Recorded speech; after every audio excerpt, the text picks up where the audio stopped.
تو انہیں ہتھیاروں کی، پیسوں کی اور سائنس کی ضرورت ہوتی ہے۔ لیکن سلطان محمود ثانی کے دور میں 1808 سے 1839 تک صرف یہ سمجھا گیا کہ ہماری کمزوری ہمارے مشرقی کلچر میں اور اسلامی نظام میں ہے۔ انہوں نے مغرب سے اس کے سیکولر لاز اینڈ انسٹیٹیوشنز ادھار لے لیے، اور یہی ادارے اور ان میں کام کرنے والے لوگ تھے جنہوں نے سلطنت کے ڈی این اے کو ہی بدل دیا۔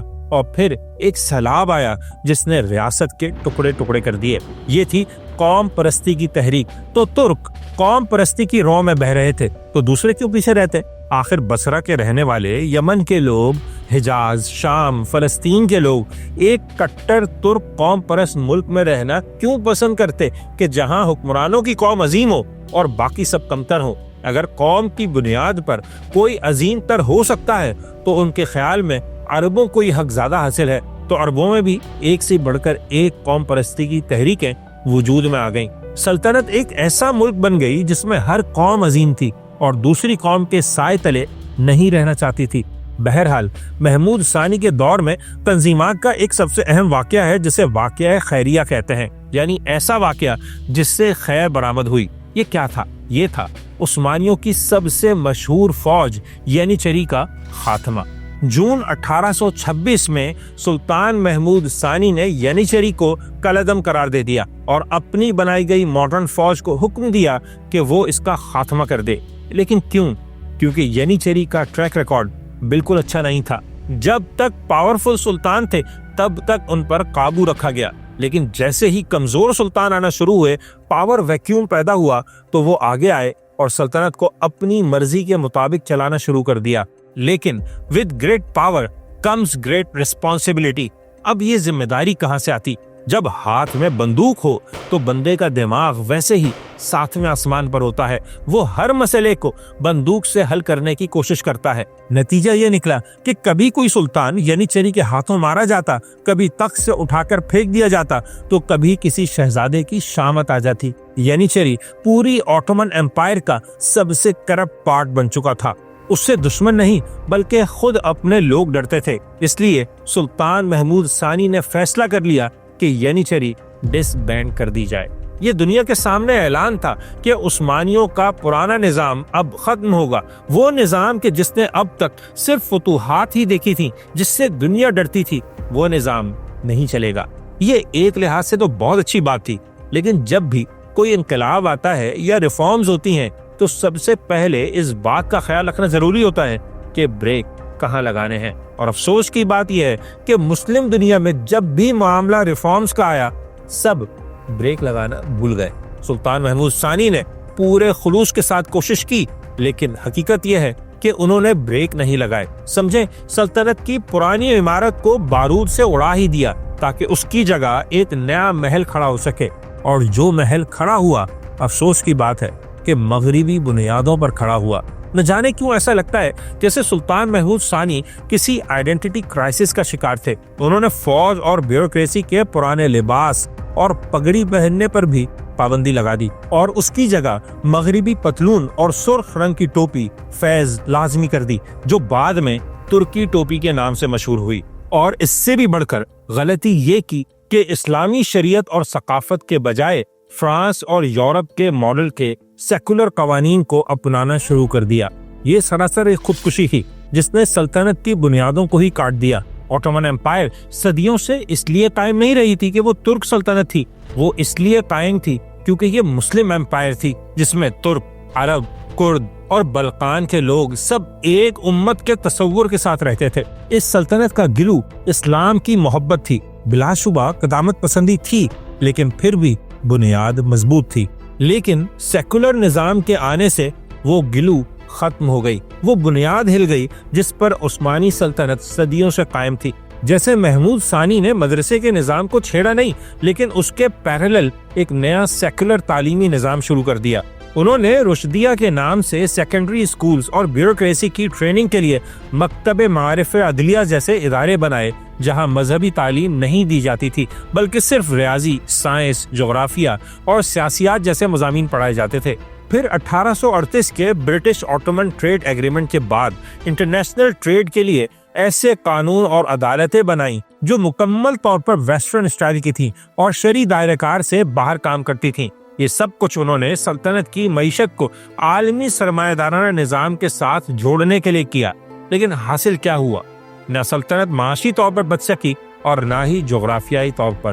آپ کو سمجھ آ رہا ہوگا کہ مصطفیٰ کمال اتا ترک نے بعد میں جو کچھ کیا وہ ایک حد تک 100 سال پہلے بھی ہو چکا تھا، یعنی وہ محمود ثانی کے نقش قدم پر ہی چلے تھے۔ اس بات کو کوئی نہیں سمجھا، نہ محمود ثانی نہ مصطفیٰ کمال، کہ مغرب کی کامیابی ان کے لباس میں نہیں، ان کی مضبوط فوجی صلاحیت، ان کے زبردست اتحاد، ان کے جدید تعلیمی نظام اور ان کی انڈسٹریز اور اکانومی میں ہے۔ لیکن اصلاحات کے شوقین مسلمانوں کو یہی لگتا رہا کہ دربار کے اندر کاسمیٹک تبدیلیاں لانے سے ہی سلطنت ترقی کر جائے گی، اور یہی ان کی سب سے بڑی غلطی تھی، اور اس کا نتیجہ یہ نکلا کہ سلطنت پوائنٹ آف نو ریٹرن پر پہنچ گئی۔ محمود ثانی کا انتقال 1839 میں ہوا اور وہ اپنے پیچھے ریفارمز کے نام پر ایسا بیمار نظام چھوڑ کر گئے جو 40 سال کے اندر پورے جسم میں پھیل گیا۔ محمود ثانی نے سلطنت کو بچانے کے لیے مغرب سے امپورٹ کی گئی جو دوائی پلائی تھی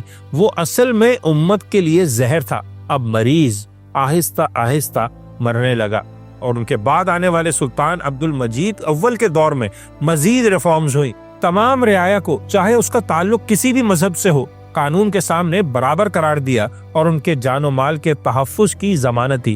آپ کہیں گے یہ تو اچھی بات ہے، ایسا ہی ہونا چاہیے، لیکن آپ ایک اہم چیز کو بھول رہے ہیں۔ سلطان صرف آٹومن امپائر کا حکمران نہیں تھا، وہ خلیفۃ المسلمین تھا، امیر المؤمنین تھا، خود کو خادم الحرمین الشریفین کہتا تھا، اور مسلمانوں کے تمام مقدس مقامات مکہ مدینہ سے لے کر القدس، نجف اور کربلا تک سب اس کے ماتحت آتے تھے۔ جب اس کی طرف سے یہ حکم جاری ہو کہ مسلمان اور ایک غیر مسلم دونوں برابر ہیں، اس زمانے کے لحاظ سے ایسی بات تھی جو مذہبی طبقے سے تو بالکل ہضم نہیں ہوئی۔ جب سلطنت میں پہلی بار مغربی سٹائل کے بینک بنے، جب یورپی بینکوں سے قرضے لینے کا آغاز ہوا، جب پہلی بار سلطنت کو مغربی رنگ میں رنگنے کی اجازت دی گئی، تب مزاحمت تو ہونا تھی، لیکن کوئی چیز سلطان عبد المجید کو روک نہیں پائی۔ انہوں نے 1856 میں مزید ریفارمز کا اعلان کر دیا۔ ملک کے حالات خراب سے خراب تر ہوتے جا رہے تھے، لیکن ملک چلانے والے لوگوں کے نزدیک ریفارم کا صرف ایک ہی طریقہ تھا، یورپی طریقہ۔ کیوں؟ کیونکہ یہ کام جو لوگ کر رہے تھے، وزیر، امیر، کبیر، ان میں زیادہ تر سلطنت کی نمائندگی کے لیے ملک سے باہر گئے تھے، یا وہ عسکری تعلیم کے لیے مغربی ملکوں میں رہ چکے تھے، اور اسلامی ذہن رکھنے والے ریفارمر سے یہ دور مکمل طور پر خالی تھا۔ اور اس کا نتیجہ یہ نکلا کہ مذہبی طبقہ، روایتی طبقہ مین اسٹریم سیاست سے باہر ہوتا چلا گیا۔ عام مدرسے کے طالب علم کو کوئی ملازمت نہیں ملتی تھی۔ وہ اساتذہ کہ جو کبھی شرعی عدالتوں میں فیصلے کیا کرتے تھے، اب ان کی جگہ ایک کمرشل عدالت میں جج بیٹھا ہوا تھا۔ تو ریفارمز پر ریفارمز ہوتی رہیں، مسلمان پیچھے ہوتے چلے گئے، غیر مسلموں کے حقوق بڑھائے جاتے رہے، لیکن جیسا کہ میں نے کہا تھا نا کہ حقوق جتنے بڑھتے گئے، بغاوتوں میں اتنا ہی اضافہ ہوتا چلا گیا۔ آخر کیوں؟ اس کی وجہ یہ تھی کہ یہ تمام ریفارمز کمزوری کی حیثیت سے کی گئی تھیں، اور ہر اصلاح کے بعد مغربی ملکوں کی طرف سے ڈو مور کا مطالبہ ہوتا، اور اندر موجود عناصر کو تحریک بھی دی جاتی کہ وہ مزید بغاوت کریں۔ حقیقت یہ تھی کہ برطانیہ کے وزیر خارجہ جارج ویلیئرز نے، جسے فورتھ ارل آف کلیرنڈن کہا جاتا تھا، ایک بار کہا تھا، عثمانیوں کے حالات کی اصلاح کا واحد رستہ یہ ہے کہ سطح زمین سے ان کا وجود بالکل مٹا دیا جائے۔ لیکن یہاں سلطانوں کا حال دیکھیں کہ 1867 میں عبد العزیز وہ پہلے عثمانی سلطان بنے جنہوں نے اسی برطانیہ کا سرکاری دورہ کیا، بلکہ وہ فرانس اور آسٹریا بھی گئے۔ وہ عثمانی سلطان جنہوں نے کبھی حج نہیں کیا تھا، انہیں اب یورپ کے سرکاری دورے سے کوئی مسئلہ نہیں تھا۔ وہ الگ بات کہ اس دورے میں عبد العزیز کو اچھی طرح اندازہ ہو گیا کہ مغرب کبھی عثمانیوں کو قبول نہیں کرے گا، اور واپس آ کر انہوں نے روس کی طرف جھکاؤ کی پالیسی اختیار کر لی۔ انہوں نے مغرب کی ریفارمز کے مکمل نفاذ سے بھی انکار کیا، اور دفاعی لحاظ سے خود انحصاری کی پالیسی بھی شروع کر دی۔ نتیجہ یہ نکلا کہ مئی 1876 میں سلطنت میں اندر تک موجود مغربی عناصر نے ایک فوجی بغاوت کے ذریعے عبد العزیز کو تخت سے ہٹا دیا، اور کچھ دن بعد وہ پر اسرار حالت میں مردہ پائے گئے۔ سرکاری طور پر اعلان یہی کیا گیا کہ انہوں نے خودکشی کر لی، لیکن اس بات کو کوئی مورخ نہیں مانتا۔ بہرحال عبدالعزیز کی جگہ سلطان مراد پنجم تخت پر بیٹھے اور کچھ ہی مہینوں میں انہیں ذہنی بیمار قرار دے کر عہدے سے ہٹا دیا گیا۔ آٹومن تھرون اب ایسی ہاٹ سیٹ بن چکا تھا جس پر بیٹھنے کو کوئی تیار نہیں تھا، یہاں تک کہ 1876 میں طاقتور وزیروں نے فیصلہ کیا کہ نوجوان عبدالحمید ثانی کو حکمران بنایا جائے، جو اس وقت 34 سال کے تھے۔ انہیں کئی شرائط کے ساتھ تخت پر بٹھایا۔ سب سے اہم یہ کہ وہ سلطنت کو کانسٹیٹیوشنل مونارکی بنائیں گے، یعنی اپنے اختیارات بڑی حد تک چھوڑ دیں گے، پارلیمنٹ کو پاورفل بنائیں گے اور خود آئین کی لگائی گئی حدود و قیود کے پابند رہیں گے اور کوئی فیصلہ ذاتی حیثیت میں نہیں کر سکیں گے۔ سلطان عبدالحمید ثانی تخت پر بیٹھے تو ان کے پاس ایک ایسی سلطنت تھی جس کی غیر مسلم آبادی باغی تھی اور مسلمان ایلیٹ کلاس ان لوگوں پر مشتمل تھی جو مغرب سے انسپائرڈ تھے، بلکہ سمجھے غلام تھے۔ معیشت غیر ملکی قرضوں میں ڈوبی ہوئی تھی، کوئی سرحدی علاقہ ایسا نہیں تھا جہاں بغاوت نہ ہو رہی ہو، سلطنت کا کوئی پارٹ ایسا نہ تھا جو ٹھیک سے کام کر رہا ہو، اور جو کمی رہ گئی تھی وہ اگلے سال روس کے اعلان جنگ سے پوری ہو گئی۔ یہ ایسی جنگ تھی جس کا ذکر ہم لوگ سب سے کم کرتے ہیں، لیکن حقیقت یہ ہے کہ یہ اپنے امپیکٹ اور علمیے کے لحاظ سے سلطنت عثمانیہ کے لیے جنگ عظیم سے کم نہ تھی۔ ہوا یہ کہ بوسنیا اور بلغاریہ کی مسیحی آبادی کی بڑھتی ہوئی بغاوتوں اور انہیں کچلنے کے لیے سلطنت عثمانیہ کی سختی کو روس نے بہانہ بنایا اور 24 اپریل 1877 کو سلطنت عثمانیہ کے خلاف باقاعدہ اعلان جنگ کر دیا۔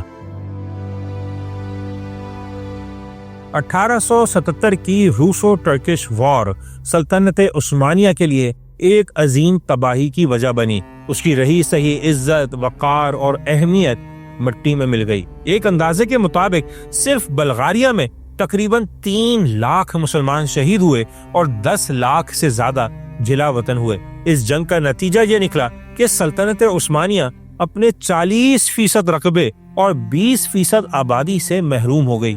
سربیا، مونٹینیگرو اور رومانیہ مکمل طور پر آزاد ہو گئے۔ آسٹریا ہنگری کو بوسنیا اور ہرزیگووینا پر قبضے اور اس کے انتظام کا حق مل گیا، اور برطانیہ نے عثمانیوں کے دفاع کے وعدے کے بدلے قبرص کا کنٹرول حاصل کر لیا۔ یعنی ہر کسی نے ریاست سے اپنا اپنا حصہ وصول کیا، اور سلطنت عثمانیہ معاشی اور فوجی طور پر مفلوج ہو کر رہ گئی۔ اسے یورپی قرضوں کے جال میں جکڑ دیا اور واقعی اسے یورپ کا مرد بیمار بنا دیا۔ ان حالات میں سلطان عبدالحمید نے آئین معطل کر دیا، کیونکہ وہ سمجھتے تھے کہ ان جنگی حالات میں آٹومن ایمپائر جمہوریت جیسی عیاشی نہیں کر سکتی۔ غالباً عثمانی تاریخ کے واحد سلطان وہی تھے جو اچھی طرح سمجھتے تھے کہ ریفارمز کے نام پر سلطنت میں جو کچھ کیا جا رہا ہے اس کا نتیجہ صرف یہی نکلے گا کہ سلطنت مغرب کے جال میں پھنس جائے گی اور مکمل طور پر تباہ ہو جائے گی۔ یہ بات ایک بار انہوں نے بالکل واضح انداز میں کہی کہ ماڈرنزم جس کا یہ لوگ مطالبہ کرتے ہیں اور اسے ریفارم کا نام دیتے ہیں، یہ ہمارے زوال کا سبب بن جائے گی۔ ہمارے دشمن جنہوں نے شیطان سے معاہدہ کر رکھا ہے ہمیں کیوں یہ نصیحت کرتے ہیں؟ اس میں کوئی شک نہیں کہ انہیں مکمل یقین ہے کہ یہ ریفارمز بیماری ہے، دوا نہیں، اور ماڈرنزم اس ملک کو نیست و نابود کرنے کے لیے کافی ہے۔ یہ پوری کہانی ایک الگ ہی سانحہ ہے۔ سلطان عبدالحمید کے دور میں آئین کی دوبارہ بحالی، ان کے خلاف بغاوت اور ان کی حکومت کے خاتمے کی داستان ہم دریچہ کی اس ویڈیو میں بتا چکے ہیں۔ آپ اس ویڈیو کے بعد یہ ضرور دیکھیے گا۔ تو سلطان عبدالحمید کی حکومت کے خاتمے کے ساتھ ہی سلطنت عثمانیہ کی باغ ڈور ایک ایسی قیادت کے ہاتھ میں آ چکی تھی جن کے پاس خواب تو بہت بڑے تھے لیکن اسٹریٹجک ویژن بہت چھوٹا تھا۔ اب سلطنت کا وہ آئین بحال ہو چکا تھا جو عبدالحمید ثانی کے دور کے ساتھ لاگو کیا گیا تھا۔ اب استنبول کی سڑکوں پر آزادی، برابری اور بھائی چارے کے نعرے گونج رہے تھے، لیکن اس جمہوریت کے پردے کے پیچھے اقتدار کی ایک ٹرائیکا قابض ہو چکی تھی جسے تاریخ 3 پاشاز کے نام سے جانتی ہے: انور پاشا، طلعت پاشا اور جمال پاشا۔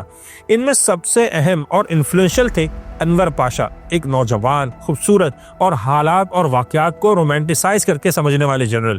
انہیں عشق تھا جرمنی کی ملٹری پاور سے، اور یہ وہی تھے جو سلطنت عثمانیہ کو ماڈرن بنانے کے نام پر ایک سائنسی لیبارٹری میں تبدیل کر رہے تھے۔ انور پاشا اور ان کی تحریک، جسے انگریزی میں committee of union and progress اور ترک جمعیت اتحاد و ترقی کہتے تھے، اس کا سب سے بڑا کنٹراڈکشن یہی تھا کہ وہ مغرب کی فکر سے متاثر تو تھے، لیکن سلطنت کو چلانے کے لیے عثمانیوں کے اس پرانے ملٹی کلچرل نظریے کو مسترد کر رہے تھے جس نے اس سلطنت کو صدیوں تک جوڑے رکھا تھا۔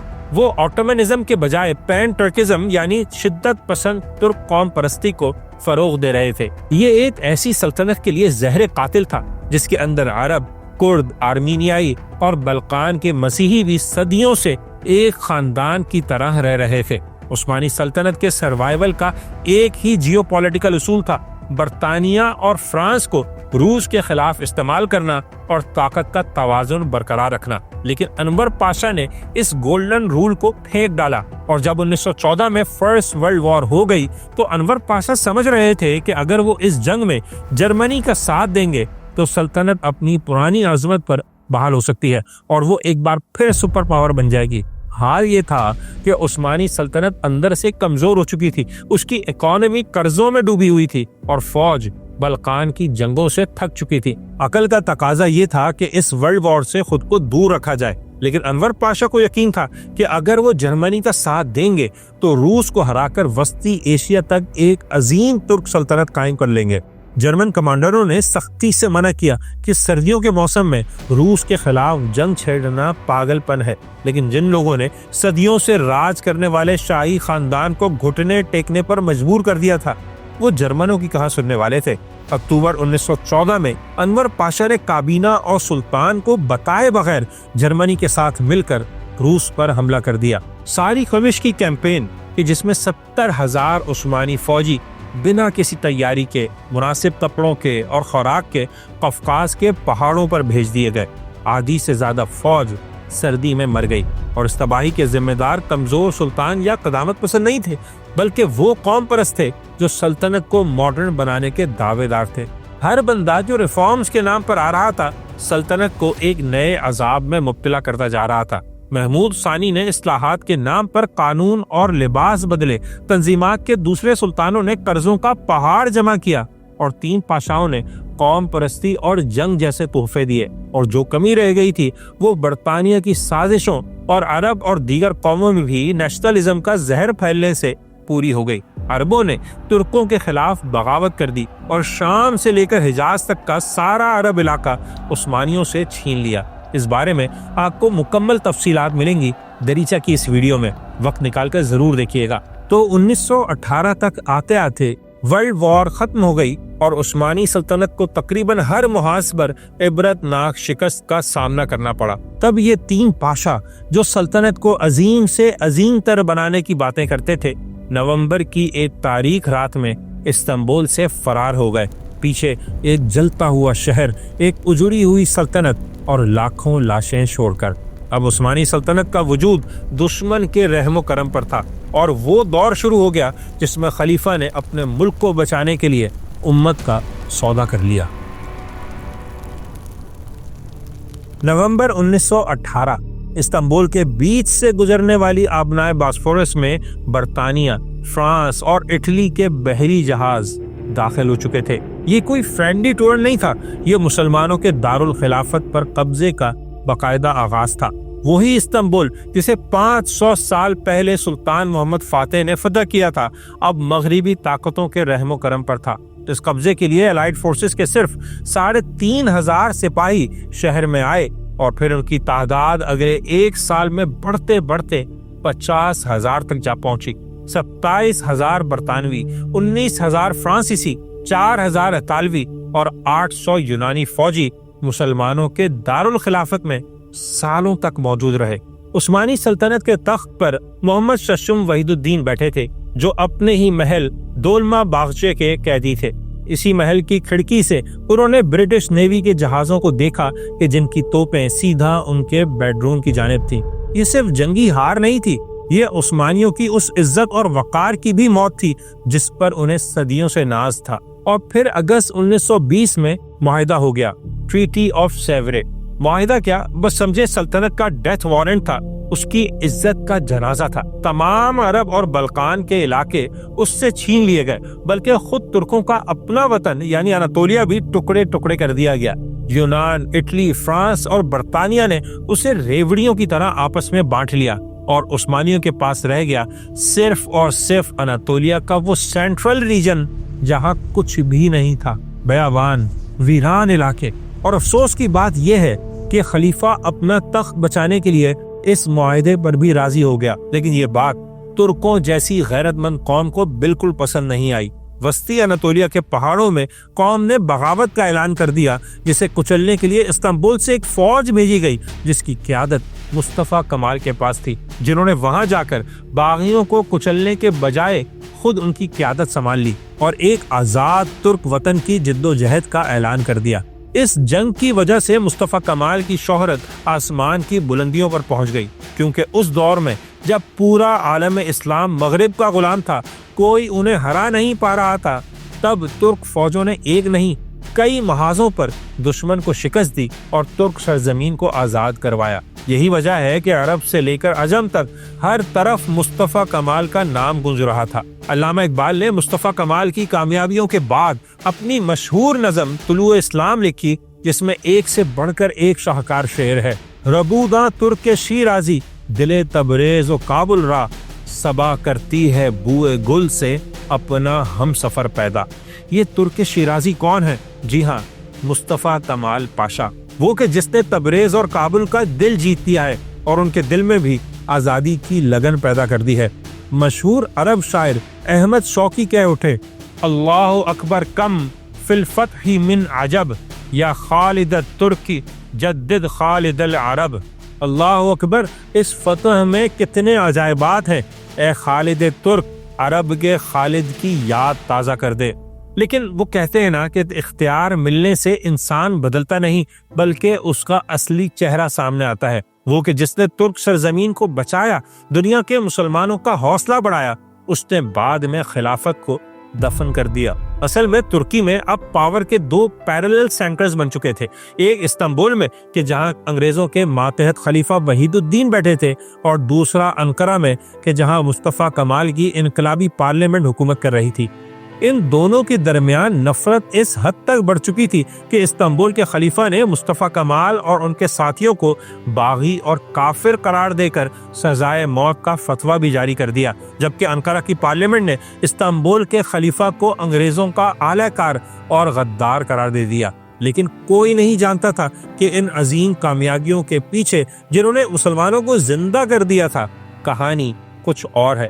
مصطفیٰ کمال کا اصل چہرہ تب سامنے آیا جب 1922 میں یونانیوں کو شکست دے کر اناطولیہ کو آزاد کروا لیا۔ تب یورپین پاورز نے سوئٹزرلینڈ کے شہر لوزان میں ایک امن کانفرنس بلائی تاکہ ترکی کی قسمت کا فیصلہ ہو سکے، اور یہاں انگریزوں نے اپنی آخری چال چلی۔ کانفرنس کے لیے استنبول کے خلیفہ اور انقرہ کی انقلابی حکومت دونوں کو الگ الگ دعوت نامے بھیجے تاکہ وہ آپس میں لڑ پڑیں اور انگریزوں کو فائدہ پہنچے۔ یہ مصطفیٰ کمال کے لیے آخری چانس تھا۔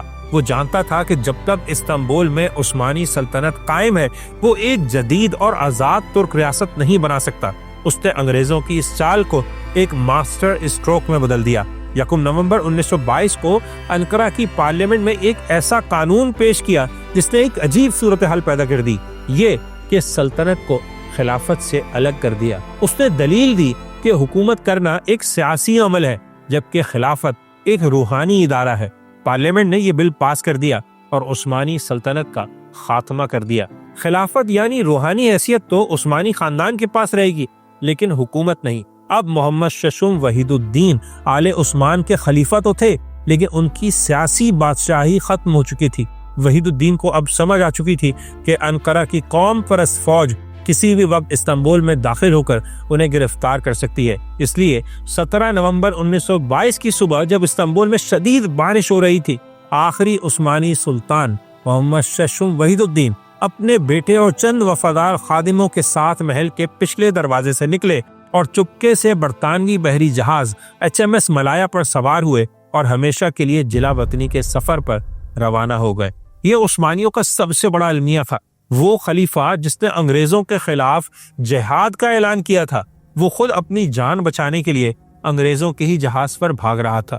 مصطفیٰ کمال نے وحید الدین کے فرار ہونے کے بعد ان کے کزن عبد المجید ثانی کو نیا خلیفہ مقرر کر دیا، لیکن یاد رکھیں، سلطان نہیں، بادشاہ نہیں، صرف خلیفہ۔ ایسی خلافت جس کے پاس نہ کوئی فوج تھی، نہ خزانہ اور نہ ہی حکومت کرنے کا اختیار۔ بس سمجھیں کہ انگریزوں کے دور میں دلی کے مغل بادشاہ بہادر شاہ ظفر والا حال تھا۔ عبد المجید ثانی عثمانیوں کی تاریخ کے پہلے کٹھ پتلی خلیفہ بن چکے تھے، یعنی خلافت عثمانیہ کی روح کو اس کے وجود سے الگ کر دیا گیا تھا۔ لیکن خلافت کا کمزور اور برائے نام وجود بھی مغربی طاقتوں کے راستے میں ایک بہت بڑی سائیکولوجیکل ڈیٹرنس تھا۔ اس لیے ترکی میں چلنے والا یہ ہائبرڈ نظام بھی زیادہ دیر چلنے والا نہیں تھا، کیونکہ مغرب کے ٹکڑوں پر پلنے والی نئی قوم پرست ریاست میں خلافت تو کیا، اس کے سائے کے لیے بھی کوئی جگہ نہیں بنتی تھی۔ سلطنت کی موت کے بعد خلافت عثمانیہ کے آخری خلیفہ عبد المجید ثانی ایک ایسے کٹ پتلی حکمران تھے جس کا اپنا کوئی سیاسی وجود اور اہمیت نہیں تھی۔ یہ نومبر 1922 سے مارچ 1924 کے درمیان کا استنبول تھا۔ عبد المجید ثانی کوئی روایتی حکمران نہیں تھے، ایک نفیس سے آدمی تھے، آرٹسٹ تھے، پیانو بجاتے تھے، تصویریں بناتے تھے۔ وہ دولمہ باغچے محل کے وسیع اور ویران کمروں میں رہتے تھے، جہاں ماضی کے سلطانوں کی شان و شوکت اب صرف دیواروں پر لٹکی تصویروں تک ہی محدود رہ گئی تھی۔ اکتوبر 1923 میں جب مصطفیٰ کمال نے سیکولر جمہوریہ ترکی بنانے کا اعلان کیا اور استنبول سے دارالحکومت کا درجہ چھین کر اسے انقرہ منتقل کر دیا، تو استنبول صرف ماضی کا ایک کھنڈر رہ گیا تھا اور خلیفہ اس کھنڈر کا پہلا قیدی۔ عبد المجید ثانی اپنے تئیں عثمانیوں کے وقار کو بچانے کی آخری کوشش کر رہے تھے۔ وہ ہر جمعے کو استنبول کی مساجد میں نماز جمعہ کے لیے نکلتے۔ پرانی روایت کے مطابق گھوڑوں اور محافظوں کا جلوس ساتھ ساتھ ہوتا۔ وہ خود کو مسلمانوں کا روحانی پیشوا ثابت کرنا چاہتے تھے، لیکن انقرہ میں بیٹھے ہوئے مصطفیٰ کمال کے لیے یہ جلوس ایک چیلنج تھا۔ کمال نے خلیفہ کو سخت وارننگ بھیجی، تم کوئی بادشاہ نہیں، تمہاری حیثیت صرف ایک علامتی پیشوا کی ہے، لہٰذا یہ جلوس بند کرو اور سادگی اختیار کرو۔ لیکن خلافت کے اس آخری چراغ کو گل کرنے کے لیے مصطفیٰ کمال کو ایک سیاسی جواز چاہیے تھا، اور یہ جواز دیا ہزاروں کلومیٹر دور بیٹھے ہندوستان کے مسلمانوں نے۔ جی ہاں، ہندوستان کے مسلمان جو خلافت عثمانیہ کو بچانے کے لیے کئی سالوں سے تحریک خلافت چلا رہے تھے، جن لوگوں نے خلافت کے لیے اپنا سب کچھ قربان کیا، یہاں تک کہ ہندوستان کو دارالحرب سمجھ کر افغانستان کی طرف ہجرت کرنے کا بھاری سودا بھی کیا، اور ہزاروں کی تعداد میں لٹے پٹے مرے۔ لیکن ان کے رہنماؤں نے ایک اور غلطی یہ کی کہ مصطفیٰ کمال کو ایک خط لکھ دیا۔ نومبر 1923 میں اس تحریک کے دو بڑے رہنماؤں سر آغا خان سوم اور سید امیر علی نے ترکی کے نئے وزیر اعظم عصمت انونو کو ایک خط لکھا، جس میں ترک حکومت پر زور دیا گیا تھا کہ وہ خلیفہ کے وقار اور ان کے حقوق کی حفاظت کرے، کیونکہ خلافت پوری دنیا کے مسلمانوں کا مشترکہ ورثہ ہے۔ یہ خط ترکی پہنچنے سے پہلے ہی استنبول کے اخبارات میں شائع ہو گیا، اور مصطفیٰ کمال جیسے چالاک سیاستدان کو موقع مل گیا۔ اس نے ترک عوام کے سامنے یہ پروپیگنڈا کیا کہ ہندوستان کے یہ رہنما جو اس وقت برٹش راج کے شہری تھے، اصل میں برطانیہ کے اشارے پر ترکوں کے اندرونی معاملات میں مداخلت کر رہے ہیں۔ اس نے خلافت کو برطانوی سامراج کی اعلی کار قرار دیا، اور پھر انڈیا کے مسلمانوں کے خلافت کو بچانے کے لیے مخلصانہ کوششیں ہی اس کے خاتمے کا سب سے بڑا جواز بن گئیں۔ 3 مارچ 1924 وہ منحوس دن آ گیا جب ترکی کی گرینڈ نیشنل اسمبلی میں قانون نمبر 431 پیش کیا گیا۔ اس قانون کے تحت نہ صرف خلافت کو ہمیشہ کے لیے ختم کیا جانا تھا، بلکہ عثمانی خاندان کے ہر فرد کو، چاہے وہ مرد ہو، عورت ہو یا بچہ، اسے ترکی کی حدود سے ہمیشہ کے لیے جلا وطن کرنے کی بات بھی تھی، اور یہ بل بغیر کسی بڑی مخالفت کے پاس ہو گیا۔ 625 سال سے راج کرنے والے خاندان کو ختم کرنے کا فیصلہ چند گھنٹوں میں ہو گیا۔ اسی رات استنبول کے پولیس چیف سعد الدین بے دولمہ باغچے محل میں داخل ہوئے۔ خلیفہ عبد المجید ثانی اس وقت اپنے کمرے میں بیٹھے امام غزالی کی کتاب پڑھ رہے تھے۔ پولیس چیف نے نہایت احترام سے لیکن سخت لہجے میں انہیں بتایا کہ ان کے پاس استنبول چھوڑنے کے لیے صرف 4 گھنٹے کا وقت ہے، اور یہ کہ وہ اب ترکی کے شہری نہیں رہے، ان کی شہریت ختم کی جا چکی ہے اور ان کی تمام جائیدادیں ضبط ہو چکی ہیں۔ دنیا بھر کے مسلمانوں کا خلیفہ، جس کے نام کا خطبہ دنیا بھر کی مسجدوں میں پڑھا جاتا تھا، اب اپنے ہی محل میں اپنا سامان پیک کر رہا تھا۔ عثمانیوں کا وہ آخری دن آ چکا تھا جس کے بعد اب واپسی کا کوئی راستہ نہیں تھا۔ جلا وطنی کے بعد عبد المجید ثانی نے اپنی زندگی کے آخری 20 سال بڑی ہی غربت اور تنہائی میں گزارے۔ وہ اکثر سڑکوں پر پیدل چلتے اور استنبول کو یاد کرتے رہتے۔ وہ شہر ہی ایسا تھا، اسے کون بھول سکتا تھا۔ سن 1944 میں عبد المجید ثانی کا انتقال ہوا، لیکن تب بھی جمہوریہ ترکی نے ان کی لاش کو استنبول میں دفن کرنے کی اجازت نہیں دی۔ آج ان کی قبر مدینہ منورہ کے قبرستان جنت البقیع میں ہے۔